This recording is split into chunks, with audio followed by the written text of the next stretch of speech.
जय हिंद प्यारे साथियों। तो एक बार फिर से हाजिर हूँ हम लोगों के सामने वैकेंसी पॉइंट चैनल पर।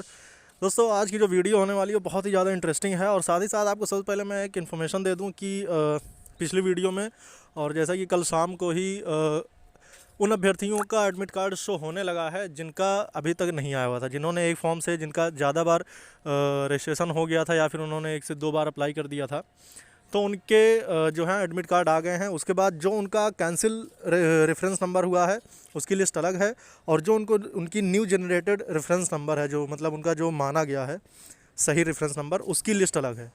तो ऐसे में आप अपना चेक कर सकते हैं, कोई भी इशू आ रही है या कोई दिक्कत आ रही है तो इसका मतलब आपका जो पहले लिस्ट आ चुकी है उसमें है।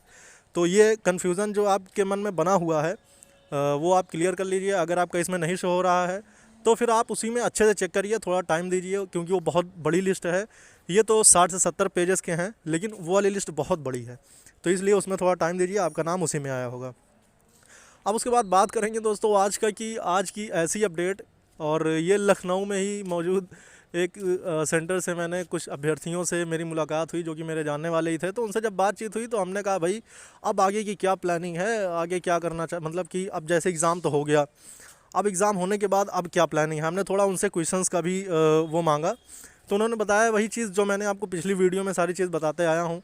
और मैथ्स तो ऐसी आ रही है, मैथ्स बिल्कुल आसान है, जो कि आपने लगातार देखा ही होगा। मैथ्स का कोई वो नहीं है। अगर कोई कैलकुलेटिव माइंड रखता है, मतलब जिसके माइंड में ज़्यादा कैलकुलेशन मतलब करने की क्षमता ज़्यादा है, तो वो 40 में 40 भी कर सकता है, क्योंकि कैलकुलेशन पे डिपेंड है। मैथ्स टफ नहीं आ रही है, मतलब ऐसा क्वेश्चन नहीं आ रहा जिसको आपको सोचना पड़ जाए। अगर पढ़ा लिखा कैंडिडेट है तो वो एग्ज़ाम में कर सकता है अच्छा स्कोर। फिर उसके बाद बात करें रीजनिंग की, तो रीजनिंग भी बिल्कुल आसान सी आ रही है, उसमें भी ऐसा कुछ नहीं आ रहा। अगर किसी ने कैलेंडर और डाइस और मतलब जो मतलब ऐसे चैप्टर होते हैं जिनको पढ़ना पड़ता है, और कुछ चैप्टर ऐसे हैं जिनको बिना पढ़े भी आप सॉल्व कर सकते हैं, तो वो भी मतलब लगभग करने की कगार पे हैं। कोई भी ऐसा क्वेश्चन नहीं है जिसको आप ना कर पाएँ।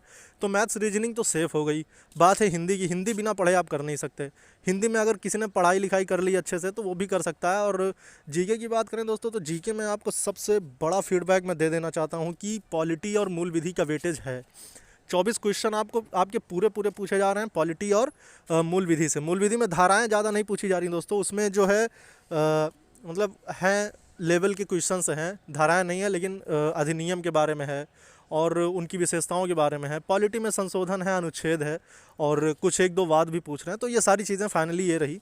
उसके बाद मैंने कहा भाई अब क्या करोगे, तो कहने लगे भाई हमारी वर्दी तो पक्की है। हमने कहा अरे भाई इतना कॉन्फिडेंस क्यों। क्या लगा, पहली बात तो एग्ज़ाम इजी आया है, ये तो बड़ी बात है, क्योंकि एग्ज़ाम इजी आ रहे हैं। अगर आप अच्छे खासे स्कोर कर रहे हैं, अगर आप 160 में अगर आप कॉन्फिडेंटली 120 के क्रॉस कर रहे हैं, 120, तो इसका मतलब वर्दी आपकी है, इसमें कोई दो राय नहीं। 120 प्लस कर रहे हैं तो वर्दी आपकी है। और उन्होंने कहा कि भाई मेरे माइनस मार्किंग ना होने की वजह से उन लोगों ने तुक्का बहुत भिड़ा दिया और 150 160 की 160 कर दिए।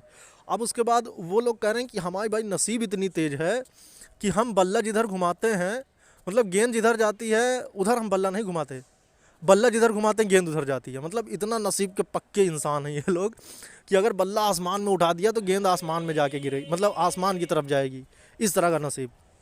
तो वो कहने लगा भाई हम नसीब के पक्के हैं, और बाकी उनको कॉन्फिडेंस भी है कि उनका पेपर निकलेगा। तो अब वो जा रहे हैं फिजिकल की तैयारी करने। तो उसने भी बताया कि यहाँ पे मैक्सिमम जो चीज़ देखने को मिल रही है ना, सारे कैंडिडेट 110 120 के एवरेज में है, क्योंकि कैलकुलेशन मैथ्स में है और रीजनिंग में भी थोड़ा थिंकिंग टॉपिक्स टाइप का क्वेश्चन था। आसान, मतलब आसान तो था लेकिन थिंकिंग टाइप का था, मतलब जिसमें टाइम लग रहा था, और टाइम तो आपको पता है कि कम था। तो ऐसे में आप समझ सकते हैं कि किस तरह से यूपीएसआई का एग्ज़ाम इजी के साथ साथ बहुत ही ज़्यादा कम्पिटिटिव एरिया की तरफ जा रहा है। मतलब कि कैंडिडेट तो बहुत ज़्यादा है, कट ऑफ का थोड़ा इंक्रीज़ हो सकती है, 110 प्लस जा सकती है, क्योंकि 120 तो कहना बहुत टफ है, क्योंकि 120 क्वेश्चन हो सकता है टोटल कैंडिडेट करके आ रहे हों, उसमें भी कुछ गलत होंगे। तो 110 प्लस मान के चलिए जनरल का, और उसी हिसाब से ओबीसी एससी एसटी मान लीजिए। लेकिन आपको मैं बता दूं कि अगर आपने एग्ज़ाम अच्छे से दे दिया है तो दोस्तों आप फिजिकल की तैयारी शुरू कर दो, टाइम नहीं मिलेगा। और चैनल को सब्सक्राइब कर लेना, वीडियो लाइक और शेयर कर देना। जय हिंद, जय भारत।